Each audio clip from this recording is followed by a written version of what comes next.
Suddenly, a blinding light shot from her hand, like lightning, crackling and buzzing as it moved towards Ifenkiri. Ifenkiri screamed, the light searing her face with a fiery pain. No! Stop, please! She begged, covering her face with her hands, but the light was too strong. It wrapped around her, burning her skin, filling her with unbearable agony.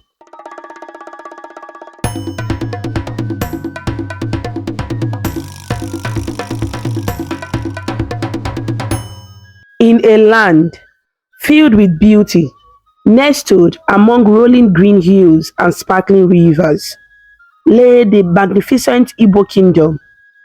This kingdom was unlike any other. It was a place of wonder, where the sun rose each morning, casting golden rays over fields of tall grasses that swayed in the gentle breeze. Birds filled the sky with songs, and colorful butterflies fluttered from one flower to another, painting the air with bright colors. The trees grew tall and wide, their branches stretching towards the sky, providing shade for villagers who would gather under them to share stories and laughter. Everywhere you looked, there was beauty. The rivers were as clear as glass, reflecting the blue sky above and carrying cool fresh water from the mountains. Children loved to play by the river banks, dipping their toes into water and skipping stones across its surface.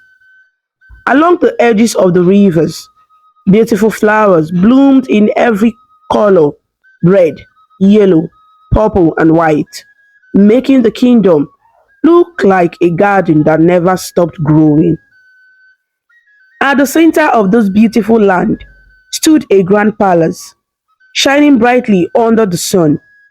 It was a palace built from strong stones, decorated with golden patterns, and surrounded by lush gardens full of fruits, trees, and fragrant flowers. This palace was home to King Uzodi, a man known for his strong spirit and quiet ways. King Uzodi was not like other kings who laughed and joked with their people. No, King Uzo was a man of few words, and when he spoke, his words were final. The villagers knew that whatever the king decided, there was no going back. King Uzodi had become king after his father had passed away. His father, the former king, was loved deeply by the people. He was gentle, kind, and would often walk through the village, speaking to everyone and asking about their families. The villagers missed the old king dearly, and though they didn't love King Uzodi the same way, they still respected him. They whispered to each other, saying, "Our king is strong, but he does not have the warmth of his father." But King Uzodi did not care about the whispers or the harsh words. To him, being king was not about being liked. It was about ruling the kingdom as he saw fit. King Uzodi would often stand on the palace balcony, looking out over the kingdom, his face set in a serious expression. His gaze was steady and his eyes missed nothing. He could see the villagers going about their daily tasks, and he knew that they were sometimes afraid of him, but he was content. A king does not need to be loved to rule well. He would say to himself in a low, firm voice, "My job is to protect this kingdom, whether they like me or not." Yet, for all his firmness, there was one person who could make him smile, a beautiful maiden named Akweke. Many years ago, King Uzedi had fallen in love with Akweke, a woman known for her kindness and gentle nature. She was as lovely as a sunset, with a smile that could light up any room. They had married in a grand ceremony, and the villagers had celebrated with music, dancing, and feasts that lasted for days. Now, Queen Akweke lived with the king in the grand palace, and together they had two precious daughters, Princess Ifenkiri and Princess Isioma. Papa, Papa, little Isioma would call, running through the palace halls to find her father. She was the younger of the two sisters, with a sweet voice that always brought a smile to the king's face. Yes, Isioma, King Uzodi would reply, his stern face softening as he looked down at his daughter. Come and see, Ifenkiri and I made something for you, Isioma would say, tugging at his hand with all her strength. King Uzodi would chuckle softly and let her lead him to where Ifenkiri, the elder sister, waited with a gift in her hands. Ifenkiri was a few years older than Isioma, with a calm and wise nature. She adored her younger sister and often looked out for her. Papa, we made this for you, Ifenkiri would say, holding out a small carefully woven mat decorated with bright colors. King Uzodi would take the mat, examining it with a proud smile. Did you both make this together? Yes, Papa. I picked the colors and Isioma helped me weave it, Ifenkiri would explain, a spark of happiness in her eyes. Isioma would chime in, and I choose the red and blue, Papa. Don't you like it? The king would nod, his heart warming as he looked at his two daughters. I love it very much, Isioma. You both have done a wonderful job. I am proud of you too. The two sisters were inseparable, like the sun and the moon, each bright in her own way, but always together. Ifenkiri, the elder sister, was gentle and graceful, always thinking before she spoke. Isioma, on the other hand, was lively and playful, always running, laughing, and filling the palace with joy. The queen, Akweke, loved her daughters dearly. She would often sit with them in the garden, where the scent of flowers filled the air, and birds chirped happily from the trees. Together, they would weave stories, laugh, and sing songs that echoed through the garden. One afternoon, Queen Akweke sat with her daughters under a large tree in the palace garden. The girls leaned against their mother, their heads resting on her shoulders. Tell us a story, Mama, Isioma begged, her eyes shining with excitement. Queen Akweke smiled, brushing a strand of hair from Isioma's face. All right, my dear, I will tell you the story of the golden fish.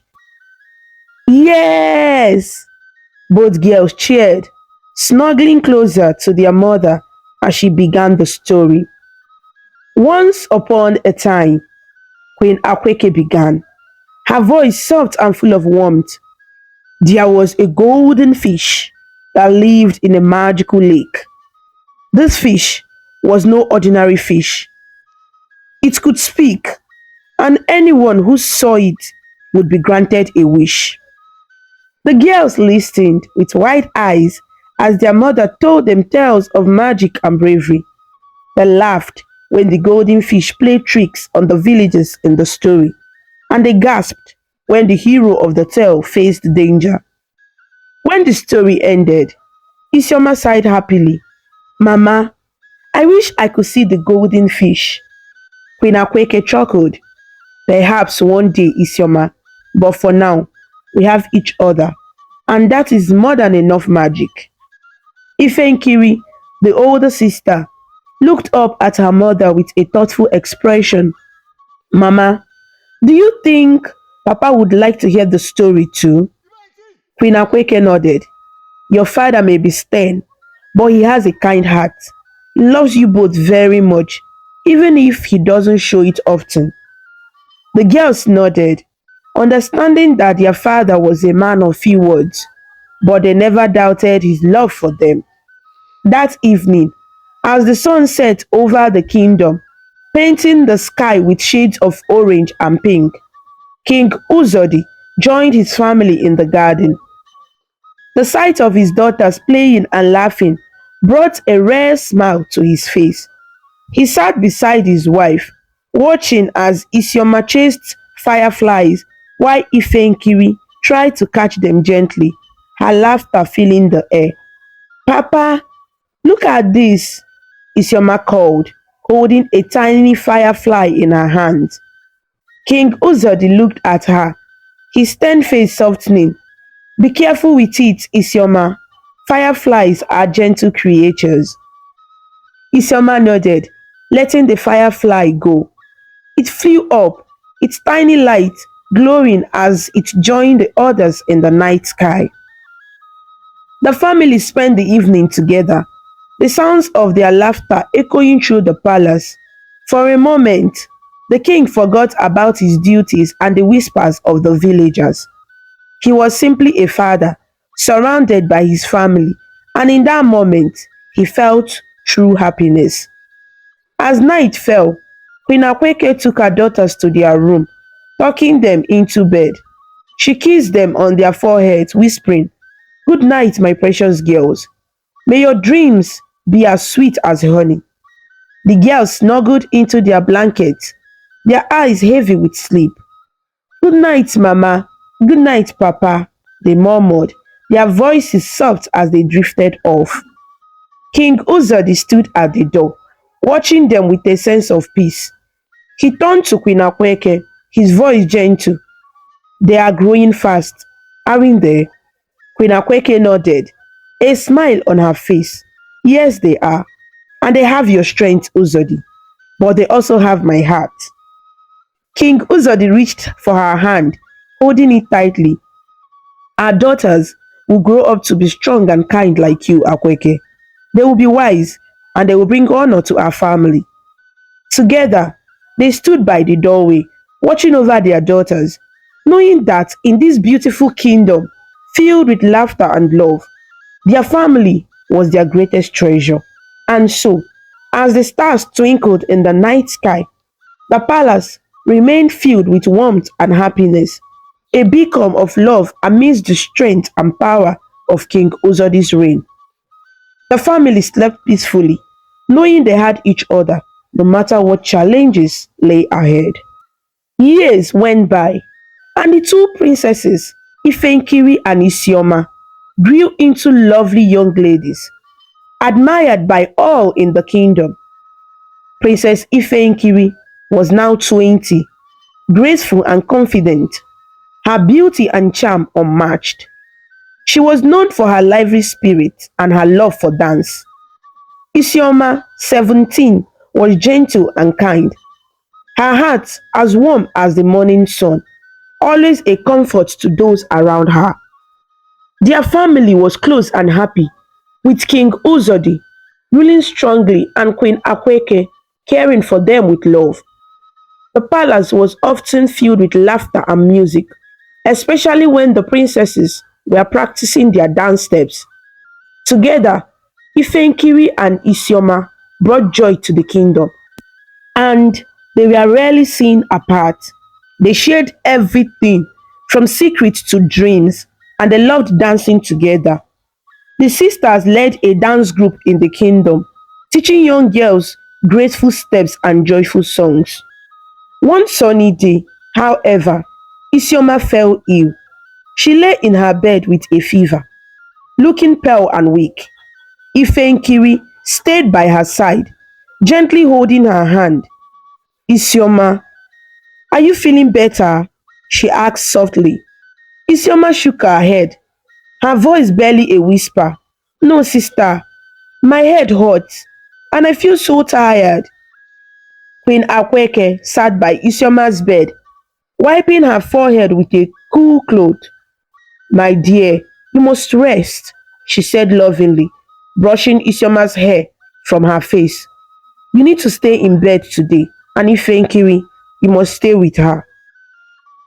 Ifenkiri's face fell. She was disappointed. That evening, her dance group was meeting to practice a new dance for the village festival, and she was the leader of the group. She had been looking forward to teaching them new steps, but now it seemed she would have to miss it. King Uzodi entered the room, his voice firm.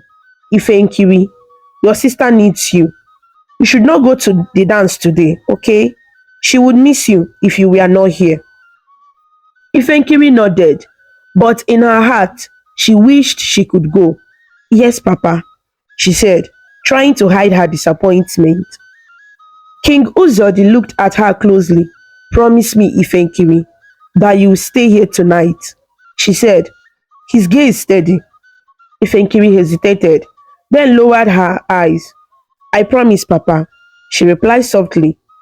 Satisfied, the king left for his council meeting, and Queen Akweke continued caring for Isioma. But as time passed, Ifenkiri's heart grew restless. She thought about the dance, imagining her friends waiting for her, wondering where she was. She could almost hear the music, the beat of the drums calling her.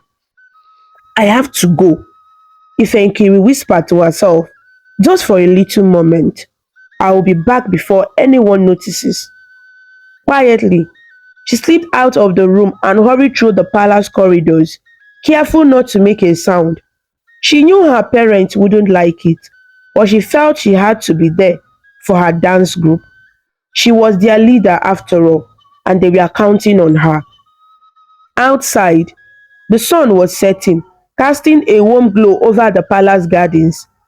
Ifenkiri took a deep breath and made her way towards the narrow bush path that led to the village square. She had taken this path many times, but today it felt different. It was quiet, almost too quiet, and the shadows seemed longer, darker.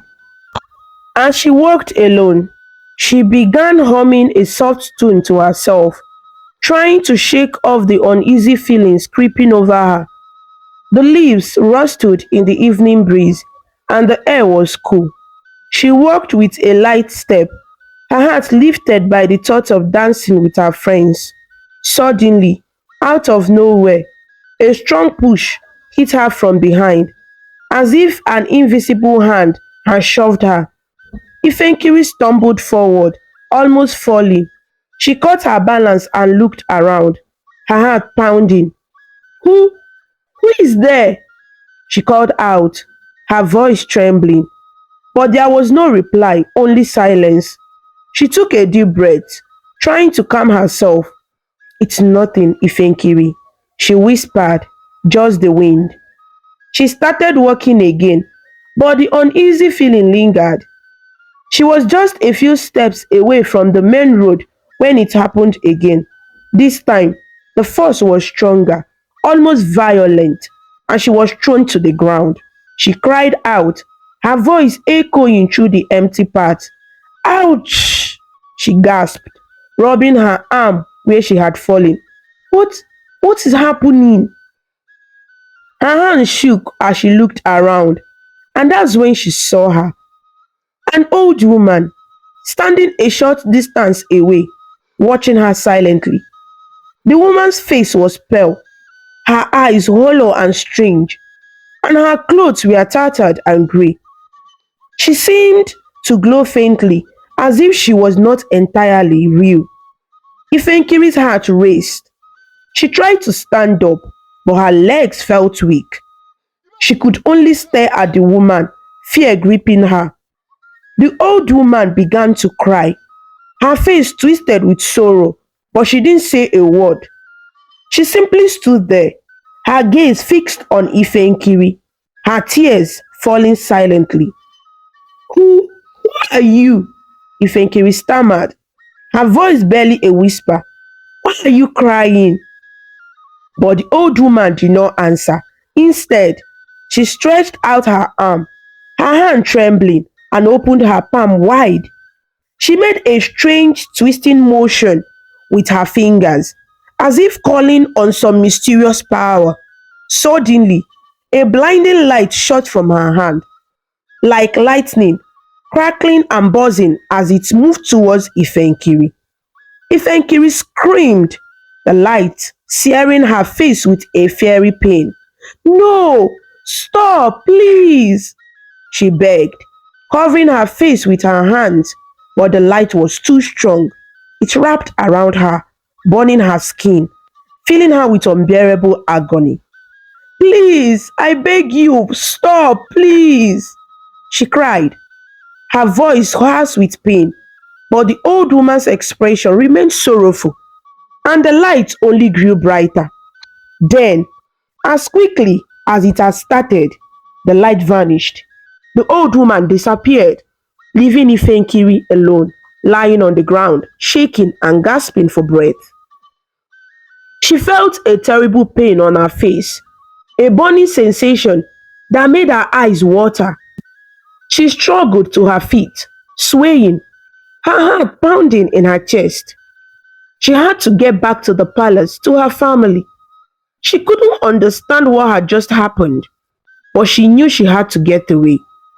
With all the strength she could muster, she ran down the path, stumbling and tripping, barely able to see through the pain and tears. By the time she reached the palace gates, she was breathless, her face throbbing with pain. Ifenkiri slipped into the palace, running straight to her chamber. She locked the door behind her, her hands shaking. She went to the mirror, hoping to find some explanation, but what she saw made her hand sink. Her face was burned, red and swollen, with strange dark marks that twisted across her skin. She touched her cheek, wincing at the pain, and tears filled her eyes. No, no, this can't be, she whispered, her voice trembling. What happened to me? She sank to the floor, hugging her knees, feeling the weight of fear and sorrow pressing down on her. How could she explain this to her family, to her friends? She could never go outside looking like this. As the hours passed, she stayed hidden in her room, crying softly to herself. The maids knocked on her door, calling her for lunch, then dinner, but she didn't answer. She couldn't let anyone see her like this. Please, let this be a nightmare, she whispered into the darkness, her voice filled with desperation. Let me wake up and be the same as before. But deep down, she knew this was no dream. This was real, and she had no idea how to face it. The pain, the fear, and the loneliness wrapped around her like a heavy cloak. And all she could do was pray for a miracle that might never come. That evening, Queen Akweke was sitting beside Isioma, gently stroking her daughter's hand as she rested. Isioma had been feeling better. Her fever was gone, and she was sleeping peacefully. However, Queen Akweke could not shake off the worry in her heart. She hadn't seen Ifenkiri since early that day, and the last she had was that Ifenkiri was resting in her room. But now, as the night grew darker, the queen's worry grew stronger. Where could she be? She whispered to herself, glancing out the window at the moonlight night. After some time, she turned to a nearby maid and said, Please, go and bring Ifenkiri. Tell her I would like to see her. The maid bowed and left, hurrying to Ifenkiri's chambers. A few moments later, she returned looking anxious. My queen, the maid began softly. Princess Ifenkiri. She will not open her door. She has been in her room for hours and refuses to come out. The queen's eyes widened in surprise and concern. What do you mean? She will not come out? She asked, her voice filled with worry. Is she all right? The maid shook her head. I do not know, my queen. I knocked many times, but she did not answer. I could hear crying, but she would not speak. Queen Akweke felt her heart race. She had a sinking feeling that something was terribly wrong. She gave a gentle squeeze to Isioma's hand, then looked at the maid. Stay here with Isioma. I must go to Ifenkiri. With quick steps, Queen Akweke made her way to Ifenkiri's chambers. When she arrived, she knocked softly on the door. Ifenkiri, my child, it is your mother, she called gently. Please open the door. I am worried about you. There was no response, only the faint sound of soft sobbing from inside the room. Queen Akweke's worry deepened. She knocked again, louder this time. Ifenkiri, please, my dear, whatever is wrong, I am here. Open the door so we can talk. But still, there was no answer. Only the quiet sound of Ifenkiri's sobs. Feeling desperate, Queen Akweke rushed to find the king.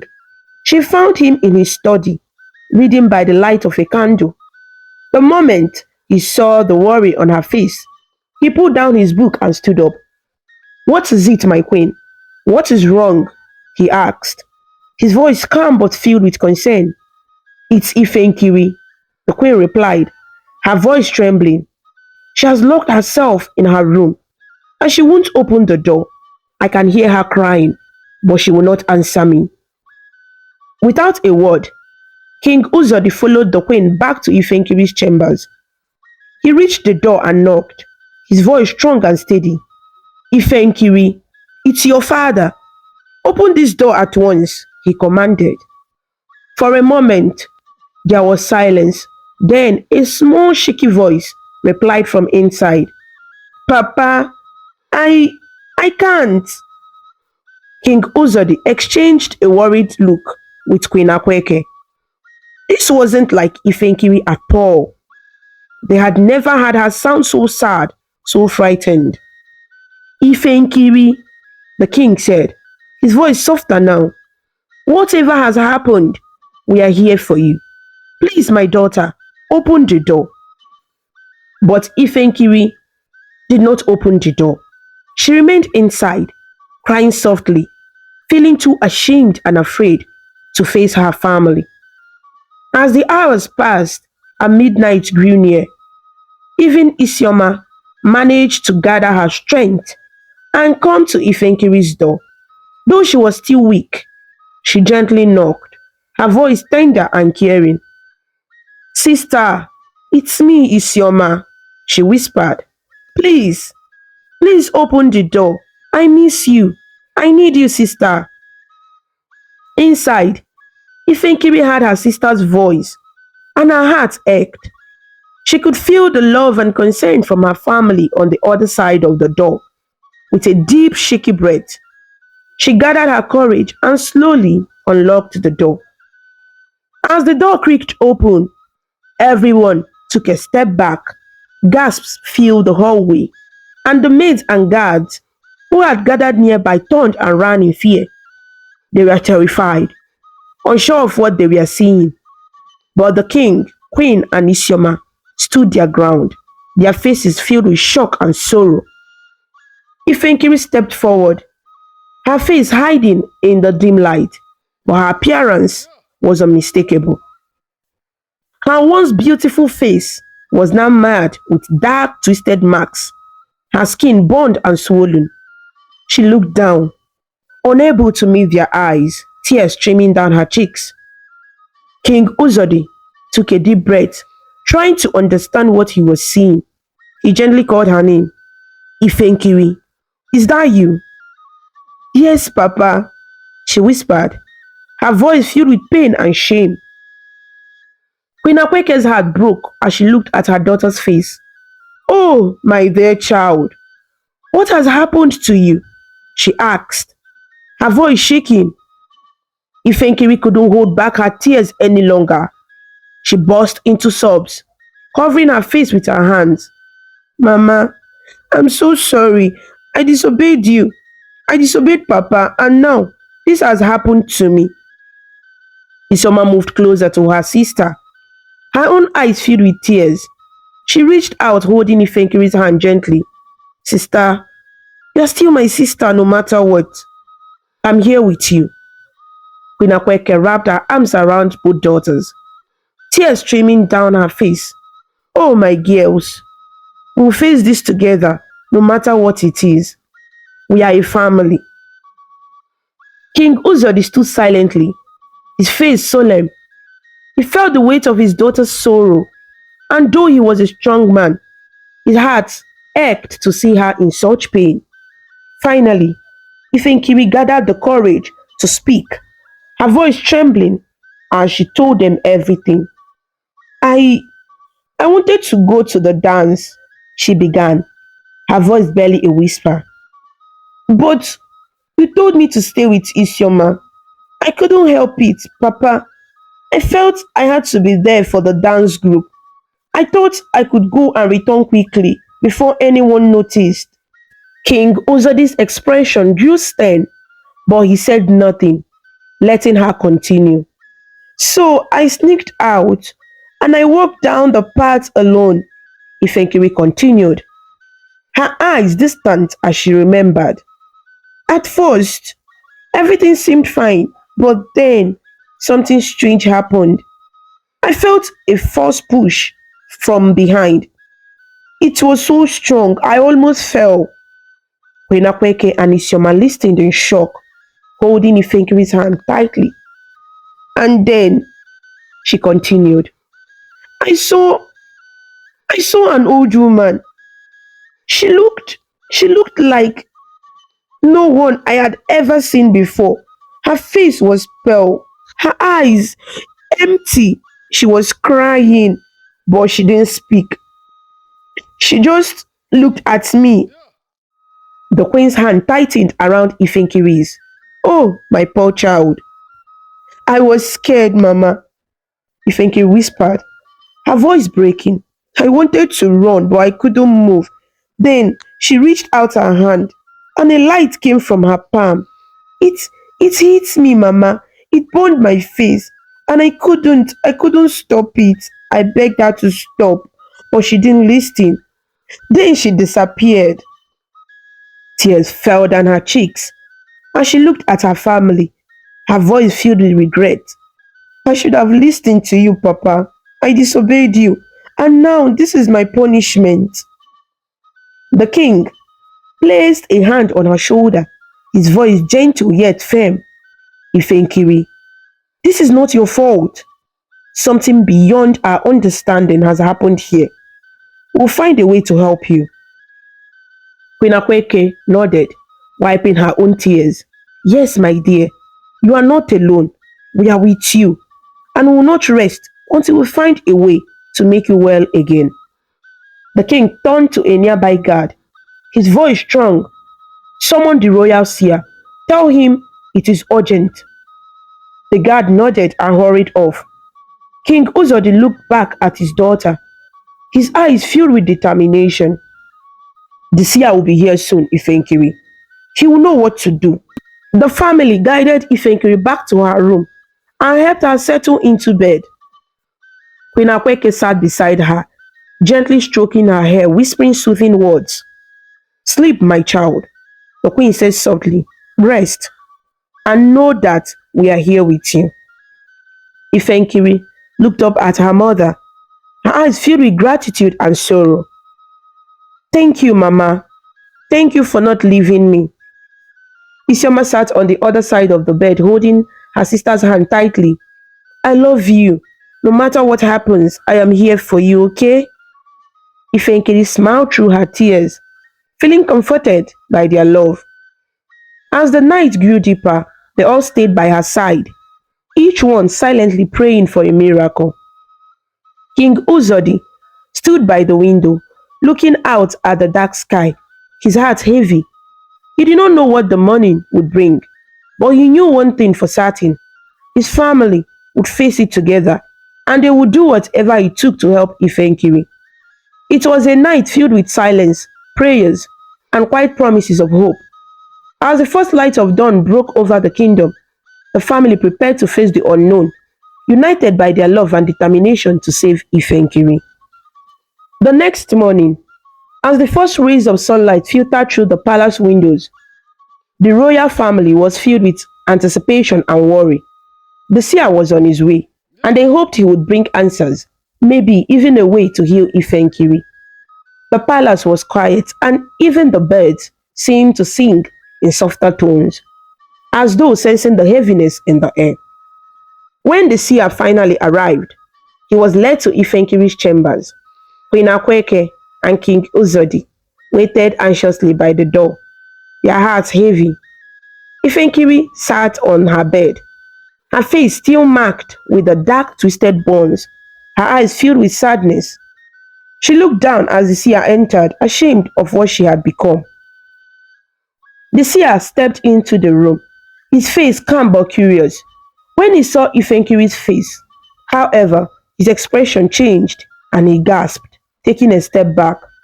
"Oh, my child," he whispered, his eyes wide with shock. "This is unlike anything I have seen before." The queen clutched her chest, her voice trembling. "Please, tell us what has happened to our daughter. Can you help her?"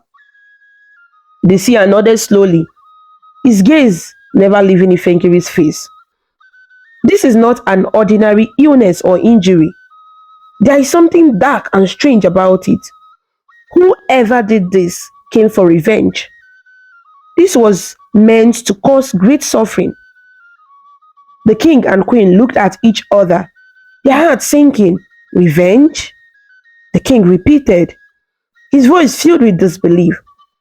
"But who would want to harm Ifenkiri? She's kind, gentle, and has done nothing to deserve this."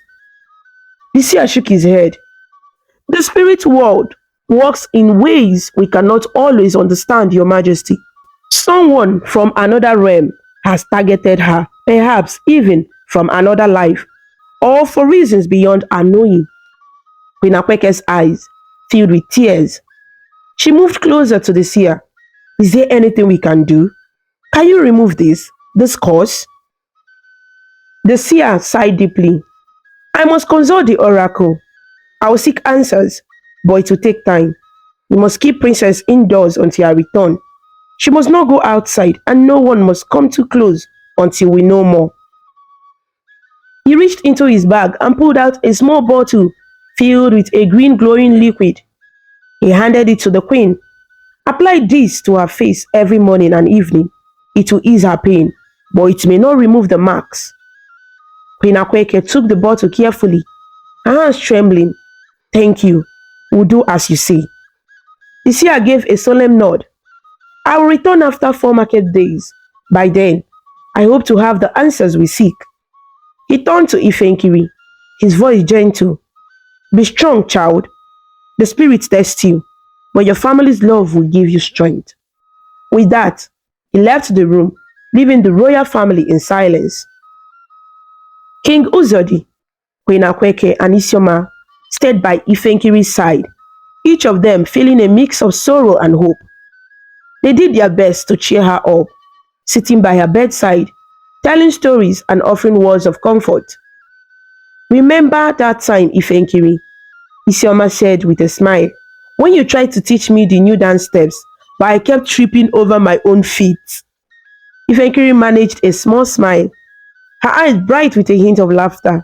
"Yes, Isioma, you look like a baby giraffe trying to walk for the first time."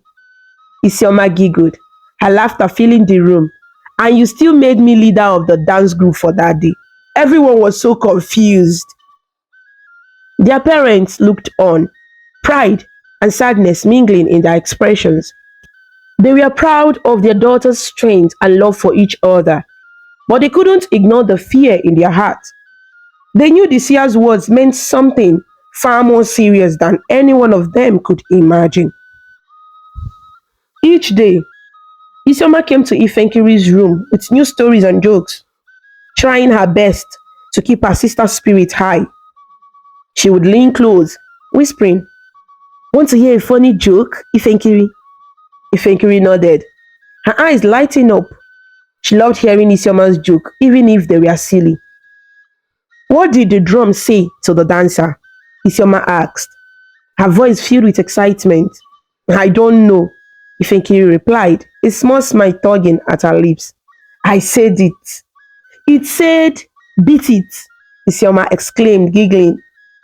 Ifenkiri laughed softly, the sound bittersweet, but it was a laugh all the same. This small moment brought warmth to her heart, even as she suffered. Queen Akweke applied the green liquid in Ifenkiri's face each morning and evening, hoping it would work its magic. The burning pain faded little by little, but the marks remained. Every time the queen touched her daughter's face, her heart broke a little more. She whispered words of love, promising that they would find a way to heal her. Stay strong, my child, the queen would say, her voice soft and soothing. This is not the end. You are loved and you are not alone. 4 market days passed and finally the seer returned. His face somber as he entered the palace. The royal family gathered around him, hope and fear mingling in their hearts. The king stepped forward, his voice steady. Have you found a way to heal my daughter? The seer looked down, sadness in his eyes. Your Majesty, I bring news, but it is not the news you hoped for. He took a deep breath, his face etched with sorrow. The oracle has spoken. Princess Ifenkiri has been cursed. Queen Akweke gasped, covering her mouth with her hand. A curse? But why? Who would do such a thing? The seer shook his head. I do not know who placed this curse, and I do not know the reason. But the curse is powerful and dark. It is not an ordinary curse. It is a curse of loneliness and isolation. If anyone stays too close to her for too long, the curse will spread. Anyone who touches her or remains in close contact will also become cursed. The royal family stood in stunned silence, the weight of the seer's words pressing down on them like a heavy stone. Ifenkiri looked at her family, her heart sinking. She could see the fear in their eyes, the worry etched into their faces. King Uzodi was the first to speak, his voice quiet and pained. Is there no solution? No way to break the curse? The seer lowered his head. There is no cure for now, Your Majesty. This curse cannot be easily undone. The spirits have placed this upon her, and until they reveal a way, she must remain alone. Queen Akweke's eyes filled with tears as she looked at her daughter. She wanted to reach out, to hold Ifenkiri close, but the seer's words held her back. The king took a deep breath, his voice steady but filled with sorrow. Then we have no choice. For her safety and for the safety of others, she must remain in isolation. Queen Akweke's heart broke at these words, and she placed a gentle hand on her husband's arm, her eyes pleading. But Uzodi, she's our daughter. How can we leave her alone? The king closed his eyes, pain clear in his expression. I do not wish this any more than you, Akweke, but we cannot risk the curse spreading. We must be strong for her sake and for the kingdom. From that day on, the royal family began to avoid Ifenkiri, each one feeling a terrible sadness. Queen Akweke and Isioma, who had spent every waking moment by Ifenkiri's side, now had to keep their distance. King Uzodi issued strict orders to everyone in the palace. No one was to enter Ifenkiri's chambers, and all food was to be left outside her door. Ifenkiri's room became her entire world. She was alone day after day, her heart heavy with loneliness. Each morning, a maid would bring food, placing it on the doorstep and knocking softly before leaving. Ifenkiri would wait until she was sure they were gone before opening the door to retrieve her meals. Nights were the hardest. She would lie in bed staring up at the ceiling, listening to the silence that filled her room. Her family, who had once been her greatest comfort, were now as distant as the stars. She missed her mother's gentle hands, her father's strong presence, and her sister's laughter. She would press her face into her pillow, muffling her sobs, wondering if she would ever be able to see them up close again. Oh, how I wish to hear Mama's voice, to feel her touch. Ifenkiri would whisper, tears streaming down her face. I only wanted to dance. I never wanted this. Sometimes, she would go to the window and look out at the kingdom, watching the people below, each one unaware of the pain in the heart of their princess. The marks on her face were now a part of her, a painful reminder of her mistake. She often touched her face, feeling the roughness of the scars. wondering if they would ever fade. Days turned into weeks, and though the pain had lessened, the marks remained. Her face was forever changed, and so was her heart. She missed her family, missed their love and laughter, and she prayed every night for a miracle, for a chance to be close to them once again. One night, as she lay in bed, she closed her eyes and whispered, "Please, if anyone out there is listening, help me. I miss my family. I just want to see them, even just once." But there was no answer, only silence as the princess lay alone, her heart aching for the love she had lost. And so she waited, hoping that one day the curse would be lifted and she would finally be with her family again. Weeks passed slowly, each day blending into the next, and Ifenkiri remained isolated, locked away from her family, her friends, and the life she once knew. She was now the cursed princess, and no one wanted to be near her. Isioma, her younger sister, missed Ifenkiri deeply. She would sometimes cry to her mother, clutching Queen Akweke's hand tightly. "Mama, please, can I see Ifenkiri? I miss her so much," Isioma would beg, her voice filled with sadness. But Queen Akweke would shake her head firmly. "Isioma, you must not go near her. Your sister is cursed, and we cannot take any risk. Do you understand?" "But Mama," Isioma protested, her eyes filling with tears. "She's my sister. She needs us." Binakweke's expression softened for a brief moment, but she quickly hardened her heart. "Isioma, enough. You must learn to let go. She's no longer the sister you once knew." With time, Isioma slowly learned to keep her distance, even though it broke her heart.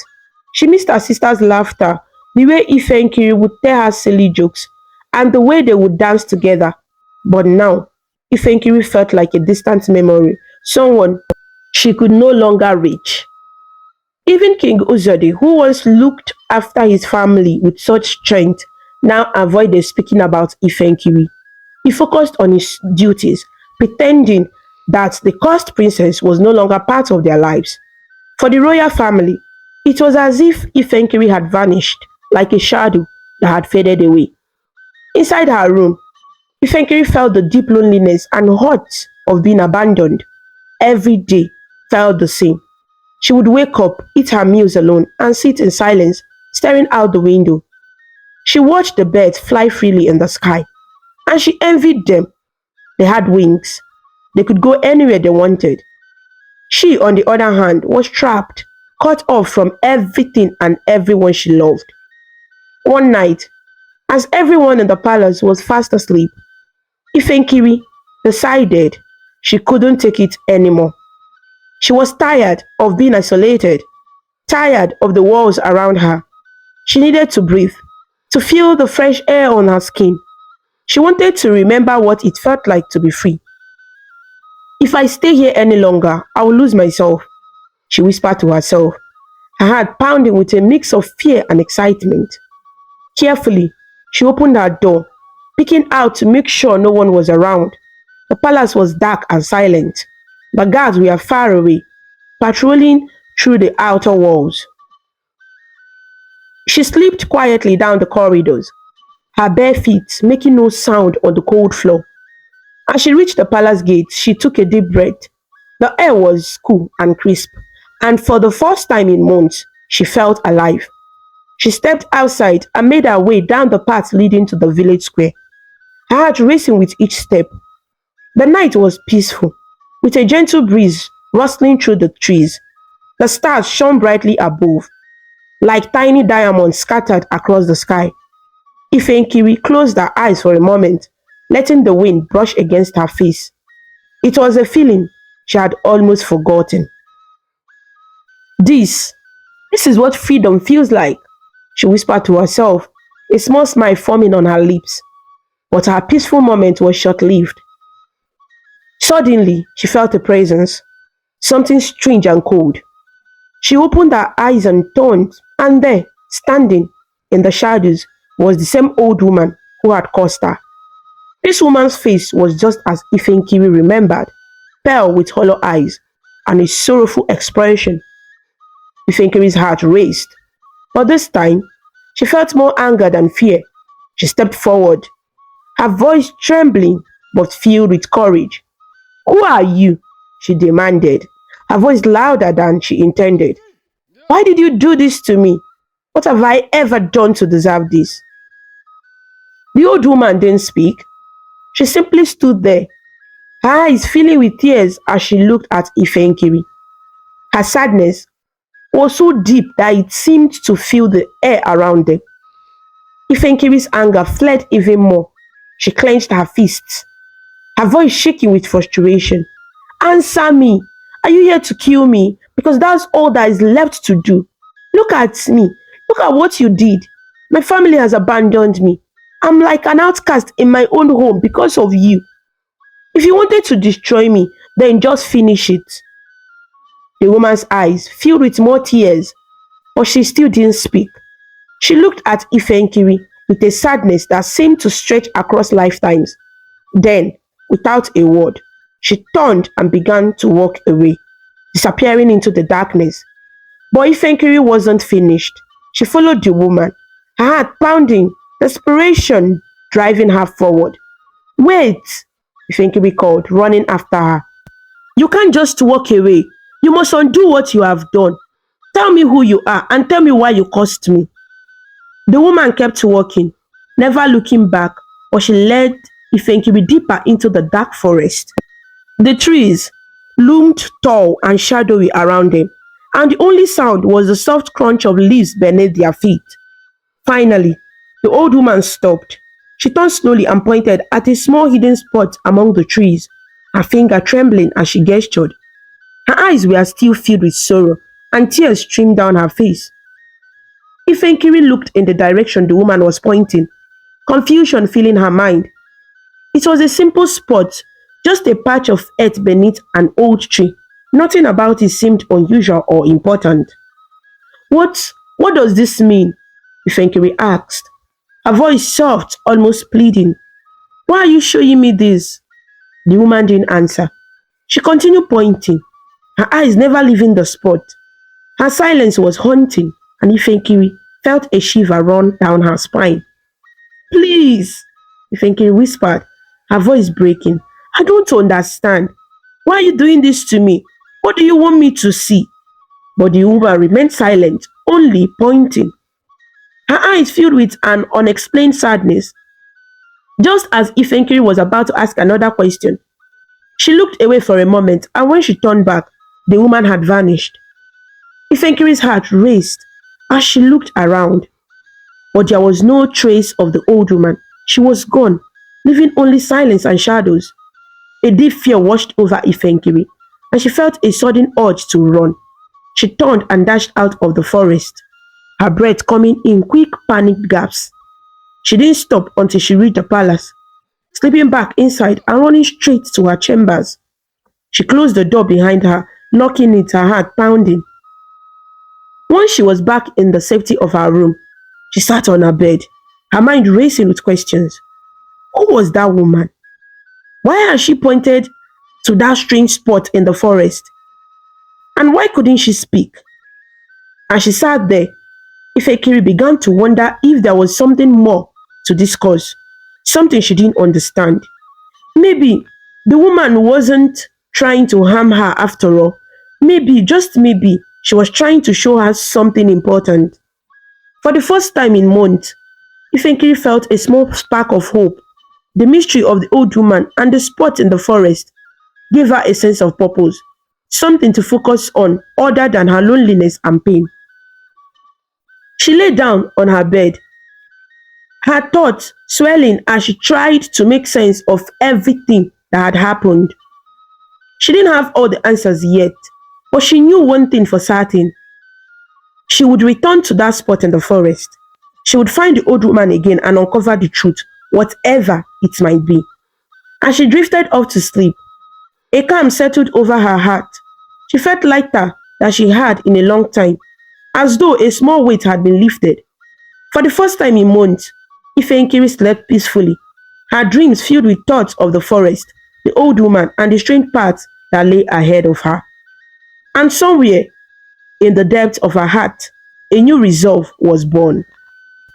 The next morning, as the sun began to rise, Ifenkiri woke up with a sense of purpose she hadn't felt in a long time. Her mind was filled with thoughts of the old woman and the strange encounter from the previous night. She knew she had to return to the forest, to that exact spot the woman had pointed to. Perhaps today, the woman would explain everything. Quietly, Ifenkiri dressed and slipped out of her room, making her way out of the palace.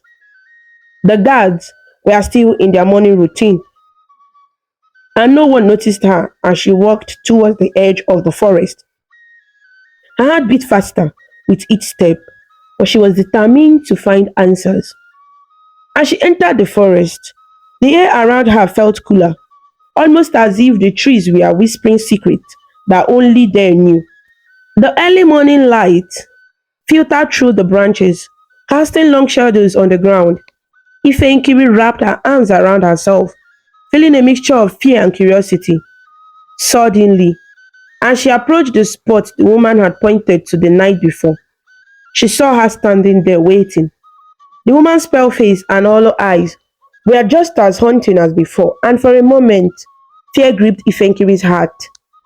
But she took a deep breath and steadied herself, trying to act calm.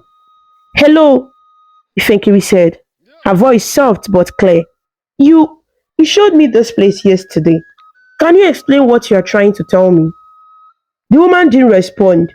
She stood silently, her sad eyes fixed on the ground. Her silence was heavy, and it filled the air between them like a thick fog. Ifenkiri took a few cautious steps closer. "Please," she continued, her voice filled with desperation. "I don't have anyone else. My family, my friends, they have all left me because of this," she said, pointing to her face. "I just want to understand why this happened to me. Was it something I did wrong?" The woman looked up, her tear-filled eyes meeting Ifenkiri's gaze, but still, she said nothing. It was as if her voice had been taken from her, leaving her with only her sorrow. Determined to find answers, Ifenkiri took another step forward, reaching out her hand, hoping to touch the woman's shoulder, to somehow connect with her. But as her fingers drew near, she felt nothing but air. Her hand passed right through the woman's form, and a shiver ran down her spine. "You are, you are not, you're not human, are you?" Ifenkiri whispered, her voice trembling. Are you a spirit?" The woman didn't reply, but she looked at Ifenkiri with such sadness that it was as if she was speaking through her silence. Tears began to stream down her face, and she turned, once again, pointing to the spot beneath the tree, the same place she had pointed the night before. Ifenkiri's heart ached as she watched the woman cry. She wanted to help her, to ease her pain, even though she didn't understand it. Slowly she sat down on the ground, a short distance from the woman, giving her space but staying close enough to show that she cared. "You don't have to be alone," Ifenkiri said softly. "I don't know who you are or why you are here, but I want to help you. I know what it's like to be alone, to feel like there is no one in the world who understands." The woman turned her head slightly, her tear-streaked face softening as she looked at Ifenkiri. She seemed to want to speak, but her lips didn't move. It was as if though an invisible force was holding her back. "Please," Ifenkiri urged, her voice barely above a whisper. "If there is something you need to say, I'm here to listen. I promise, whatever it is, I won't judge you. I only want to understand." For a moment, there was only silence. The woman closed her eyes, taking a deep, shuddering breath. Then, with great effort, she opened her mouth. Her voice, when it finally emerged, was soft and distant, like an echo from a faraway place. It sounded unlike any voice Ifenkiri had ever heard, almost like a faint whisper carried on the wind. "Princess Ifenkiri," the woman began, her voice filled with sorrow. "Your people hurt me, especially your father. He, he hurt me so much, and I have come to hurt him back." Ifenkiri's eyes widened in shock. "My father? But What did he do to you? He has always been a good man, a strong leader. I don't understand. The woman's face twisted with pain, her voice echoing with bitterness. He's not the man you think he is. He took something precious from me, my life, and now I cannot find peace. I am bound to this place, trapped between this world and the next because of him. Ifenkiri's heart pounded, disbelief and confusion swelling in her mind. But if you wanted to hurt him, why did you do this to me? She asked, touching her scared face. Why am I the one who suffers? The woman looked at Ifenkiri with a flicker of regret. You are innocent, a kind soul. I am sorry for the pain I caused you, but I cannot undo it. My anger was so great, my desire for revenge so strong that it blinded me. But now, I see your goodness and I regret what I have done. Ifenkiri's mind raced with questions. Can you tell me what my father did to you? Why did he hurt you? The woman looked down, her hands trembling. Long ago, when your father was a young man, he was the son of the late king. I was a maid in the palace, a servant. I was young, innocent, and I did my work with devotion. But one day, something happened. Your father, he lied about me, accused me of something I did not do. What, what did he accuse you of? Ifenkiri asked, her heart aching for the woman's sorrow. The woman's eyes filled with fresh tears. He claimed that I had stolen from the palace, that I had betrayed the royal family. It was a lie, a terrible lie. I was innocent, but no one believed me. The king ordered that I be punished, and they buried me alive, right here, beneath this very tree. Ifenkiri gasped, her hand flying into her mouth. They, they buried you alive? The woman nodded, her face pale with memory of the terrible day. I cried for mercy, begged for someone to believe me, but no one listened. I died alone, afraid, with my heart full of sorrow and betrayal. Tears filled Ifenkiri's eyes as she listened to the woman's story. She could feel the depth of her pain, her anger, and her need for justice. Is that why you cursed me? Ifenkiri asked, her voice barely above a whisper. The woman nodded. Yes, your father took my life, and I wanted him to feel the pain I felt. But now, I see that my anger has hurt you, an innocent soul. I am sorry, Princess Ifenkiri, but I cannot undo the cause. The pain I have left on your face will remain, and only time can heal the scars inside you. Ifenkiri's heart was heavy with sorrow. But is there nothing that can be done? I cannot live like this, alone and cut off from my family. The woman shook her head sadly. The cause cannot be undone, and I cannot rest until your father admits the truth. Go to him, Ifenkiri. Tell him what I have told you. Make him face what he did, and warn him that I will return. This time, my spirit will come with full force. He must acknowledge his wrongdoing, or he will face the consequences. Ifenkiri felt a surge of fear and anger. Why can't you speak to him yourself? Why put all this on me? The woman's gaze softened. Because you have a kind heart, Ifenkiri. You are brave. You seek the truth. I am bound to this place, but you can help me find peace. Ifenkiri took a deep, shaky breath, the weight of responsibility pressing down on her. She nodded slowly, her voice steady. I will talk to him. I will ask him about the maid he lied about, the one buried under this tree, and I will tell him that you are waiting, that he will not rest until he admits the truth. The woman nodded, her face softening with a faint smile. Thank you, Princess. And remember, when the time is right, you will be whole again. Your face may be scared now, but your spirit remains pure."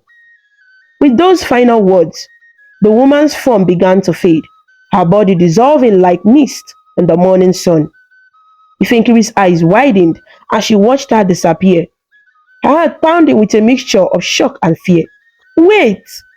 Ifenkiri cried, reaching out. "What do you mean I'll be whole again? When would that be?" But the woman was gone, leaving Ifenkiri alone in the silent forest, the weight of her words heavy in the air. Ifenkiri stood there, her mind racing. She had learned the truth, but it was a truth that shattered her world. Her father, the man she had admired all her life, had done something terrible. She had to confront him, to make him face the past he had tried to bury. Without another word, Ifenkiri turned and ran back to the palace. Her heart pounded with determination, her mind filled with questions. She knew that her life would never be the same, but she also knew that she had to find justice, both for herself and for the woman who had suffered so terribly. As she reached the palace gate, she took a deep breath, preparing herself for the confrontation that lay ahead. As Ifenkiri entered the palace, she could feel the stares of the guards and maids around her. At first, they froze, and then one by one they backed away, their eyes wide with fear. Some fled down the hallways, their footsteps echoing in the quiet palace corridors. Ifenkiri understood why they were afraid. For months, she had been isolated, labeled as the cursed princess. But she was no longer scared, and the burden of her curse was overshadowed by her determination to uncover the truth and confront her father. With each step, Ifenkiri felt her resolve growing stronger. She walked purposefully towards her father's chambers, her heart pounding, not with fear, but with a desire for justice. As she reached the grand door, she took a deep breath and pushed it open. King Uzo looked up, startled, his face filled with shock and anger. "What are you doing here?" he bellowed, his voice echoing through the room. "You should not be out of your chambers. I gave strict orders for you to stay away." Ifenkiri stood her ground, her face calm but determined. "Father," she began, her voice steady, "I am fine. The cause cannot harm anyone else. It won't spread to the others." The king's face grew red with anger. "Do not speak to me in such a manner. I am your king and your father. You will do as I say. Return to your chambers this instant." But Ifenkiri didn't move. She lifted her chin, meeting his fierce gaze. "No, father. I cannot go back. I need answers, and I need the truth." At that moment, Queen Akweke entered the room, drawn by the loud voices. She stopped in her tracks, her face pale as she saw her daughter standing in the king's chambers. Her eyes were filled with shock and fear, and she hesitated, not daring to come closer. "Ifenkiri," the queen whispered, her voice trembling. She took a step back, her hands shaking. Ifenkiri looked at her mother, a trace of sadness in her eyes, but her focus remained on her father.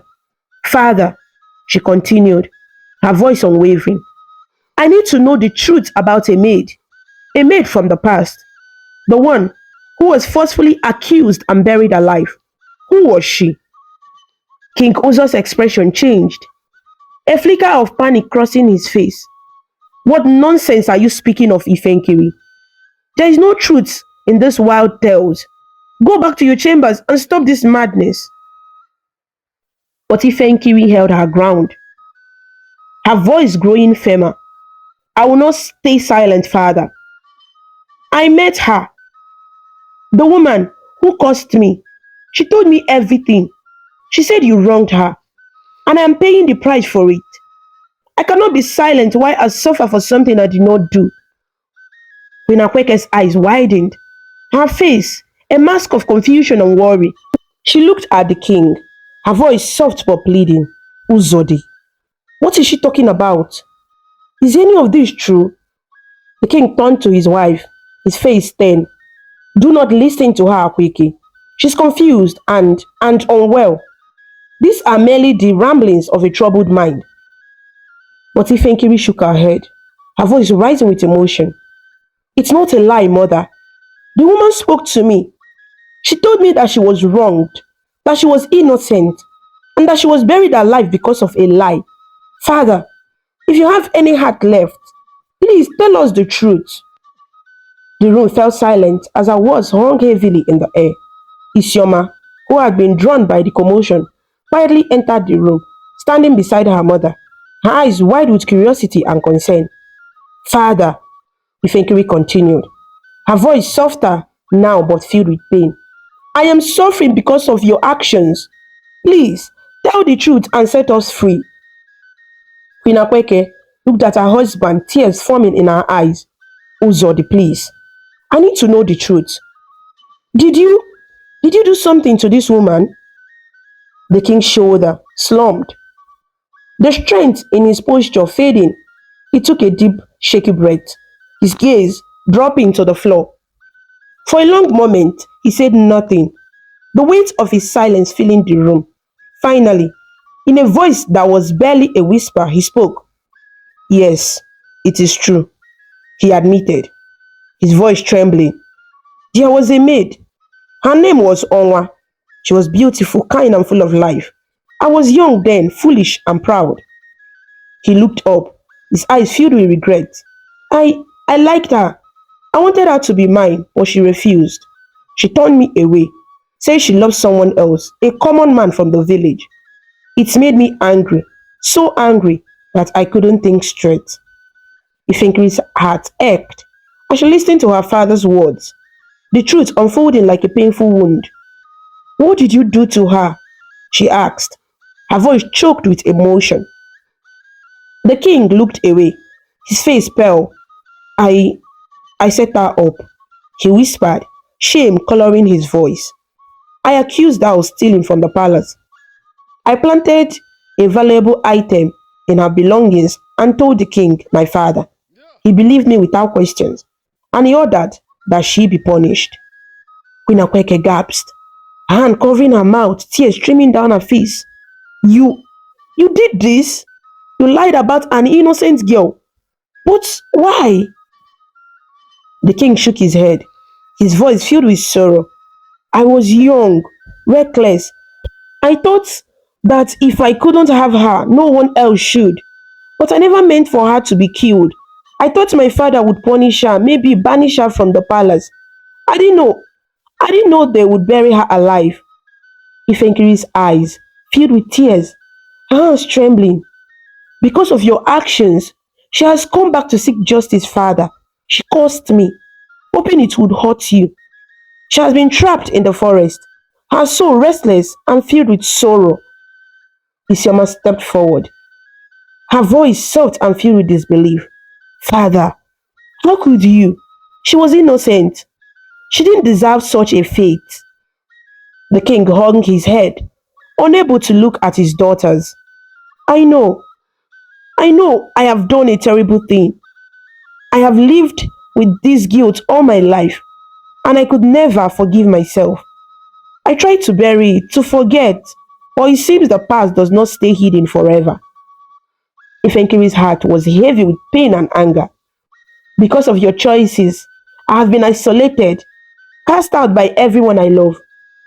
I have suffered for months, living as an outcast in my own home, and all of this could have been avoided if you had only told the truth.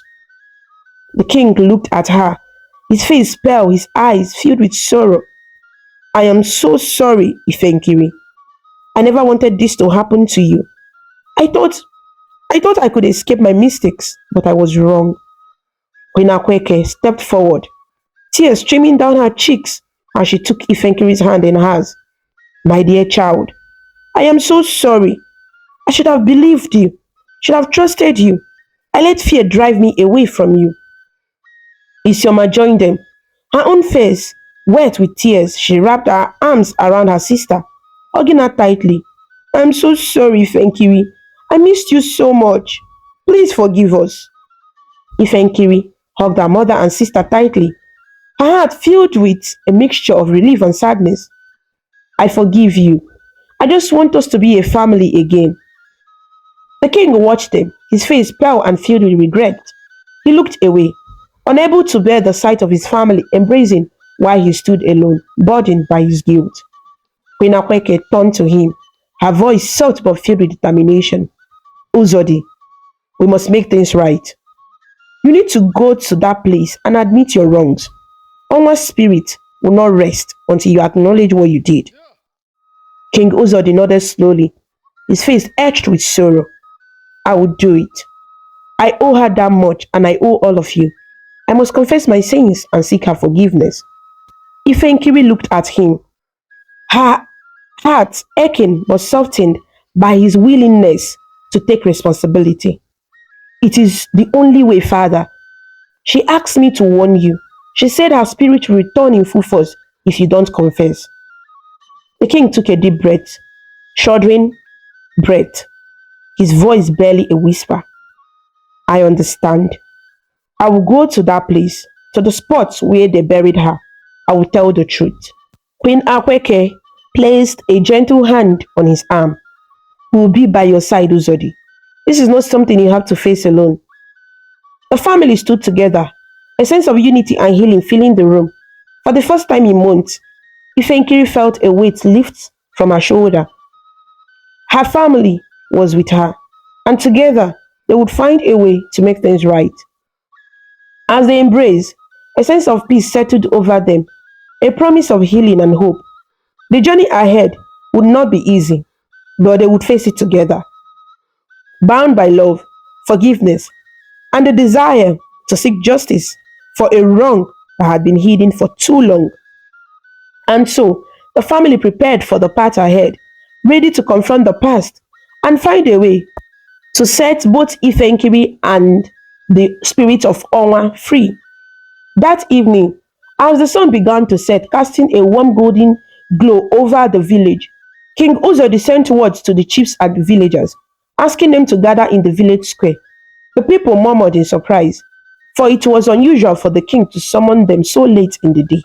Rumors spread quickly, and by the time the king arrived, a crowd had already gathered, their faces filled with curiosity and concern.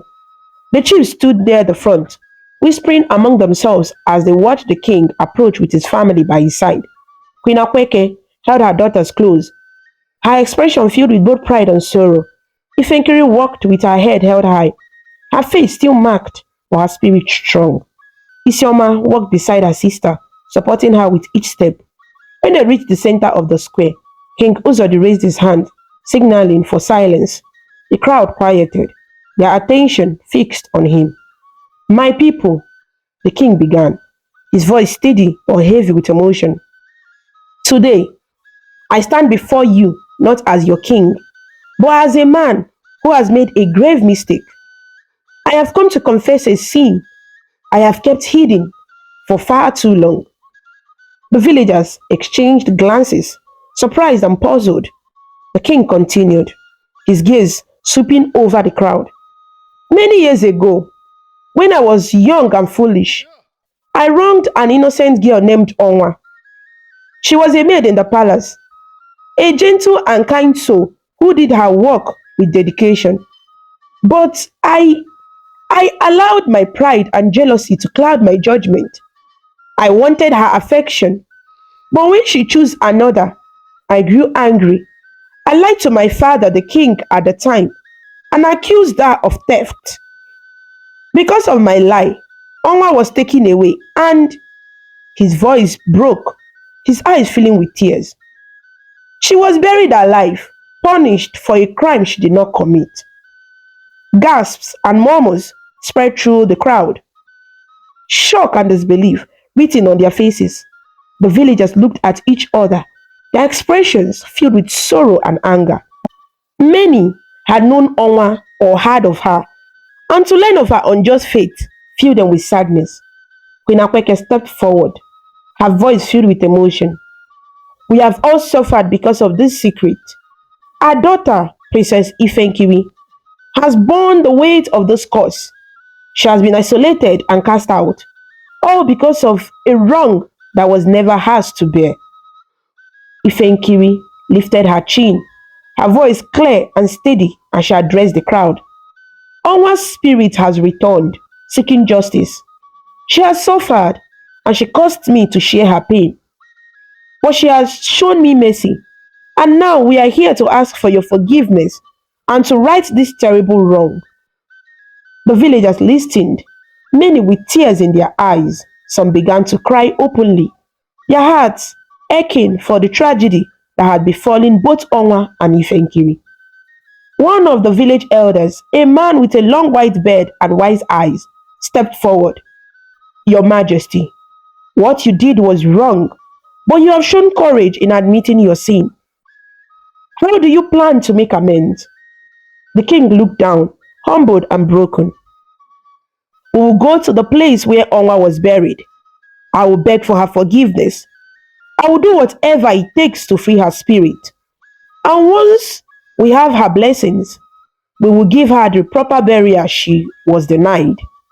A cleansing ritual will also be performed so her spirit can be at peace.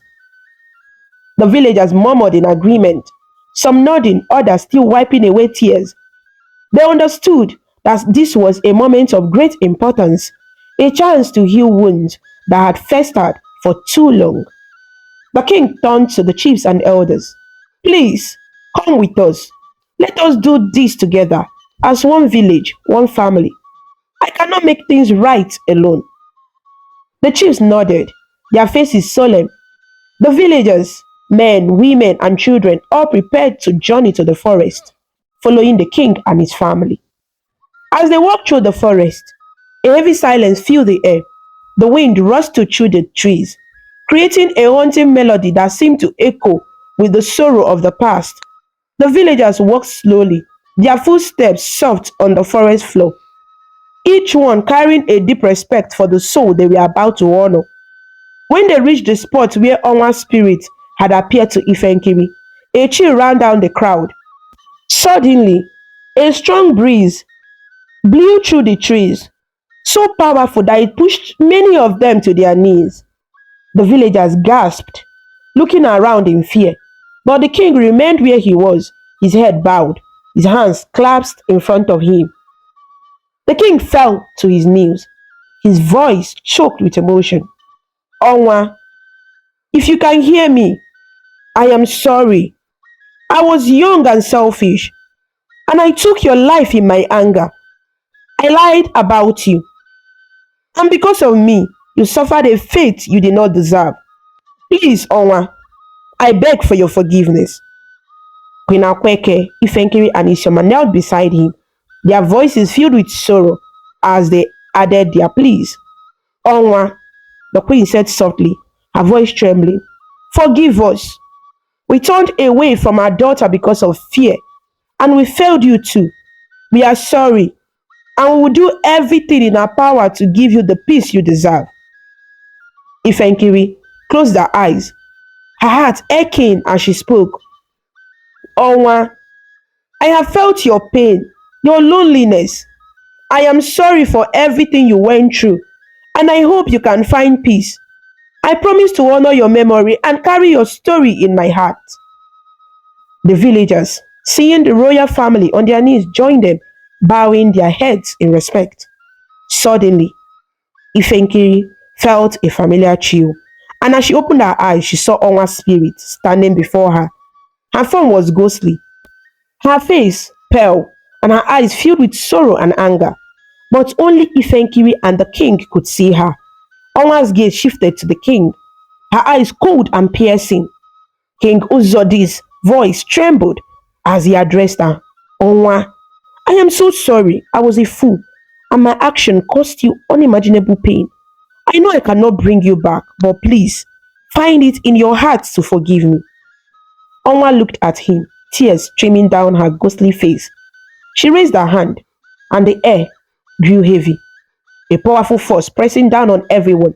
For a moment, it seemed as if the forest itself held its breath, waiting for her response.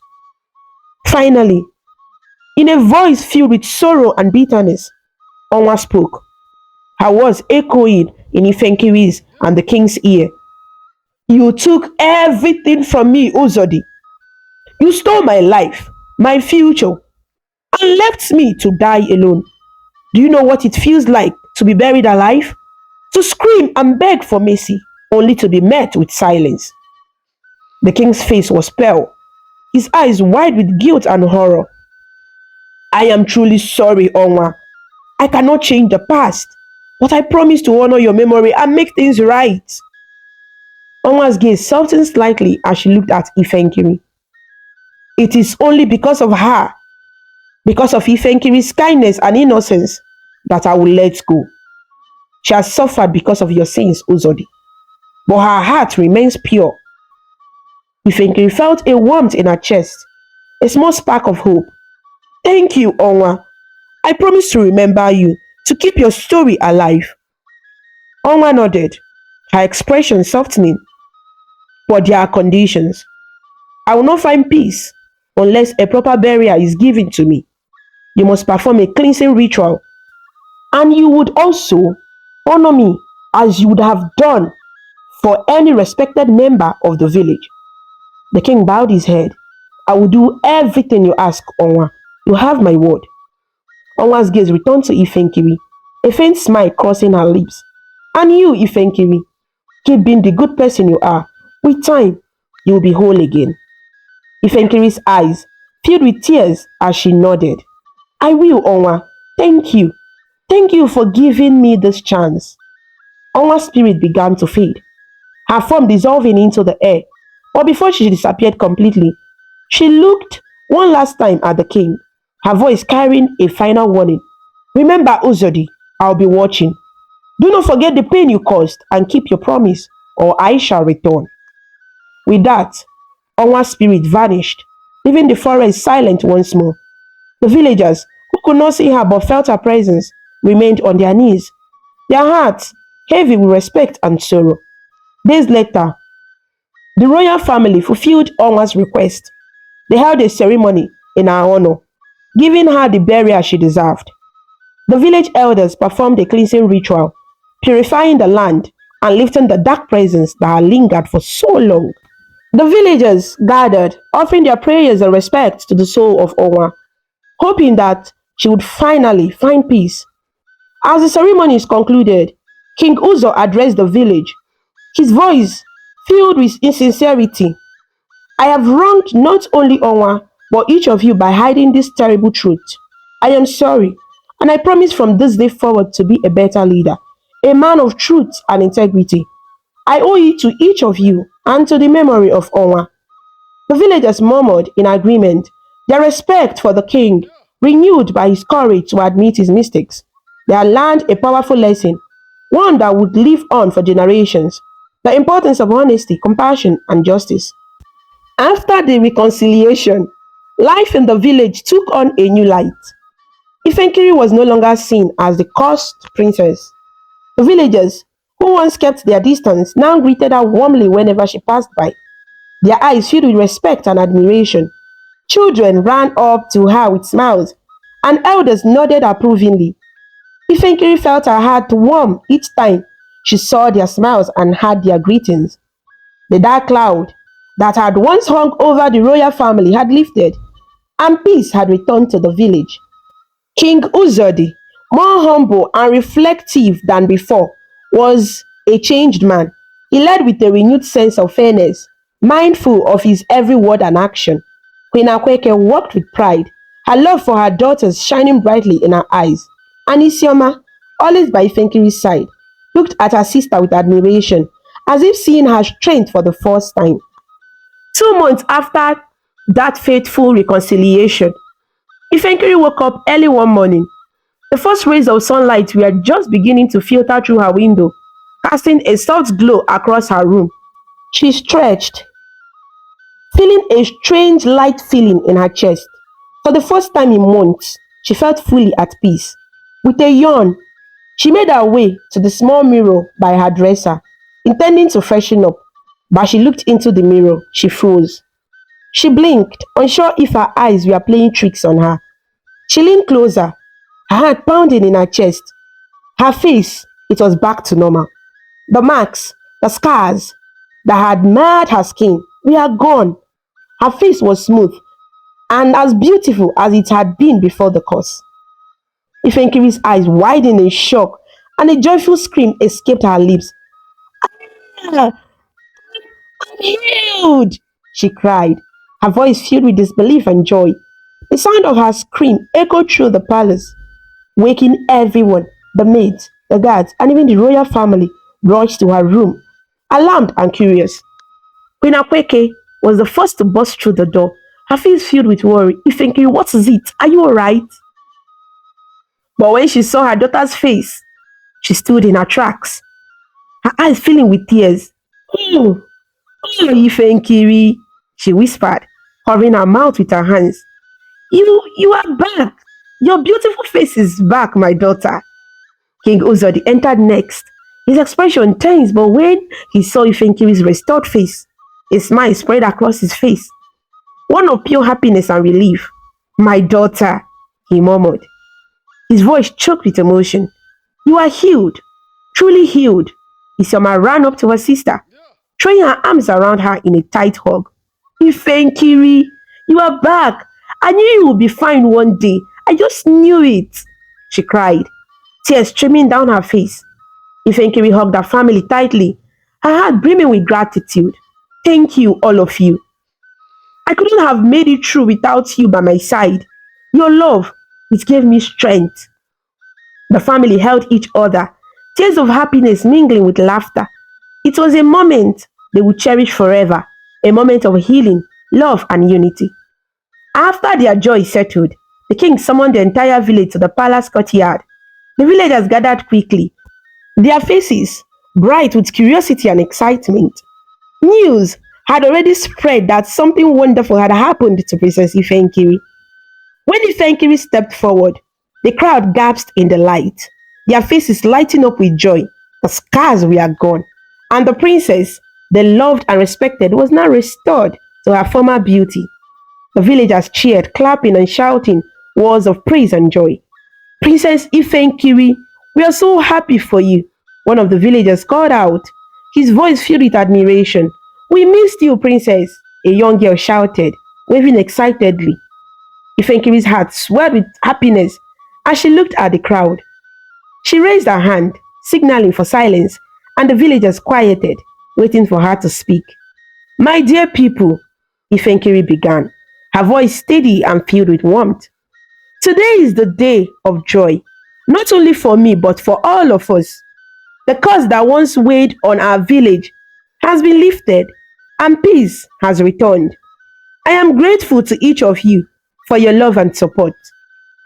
The crowd clapped, their cheers filling the air. Ifenkiri looked over at her family, her eyes shining. I am especially grateful to my family, she continued. Without their love and forgiveness, I could not have found the strength to endure. I owe my happiness to them, and I am so thankful to have them by my side.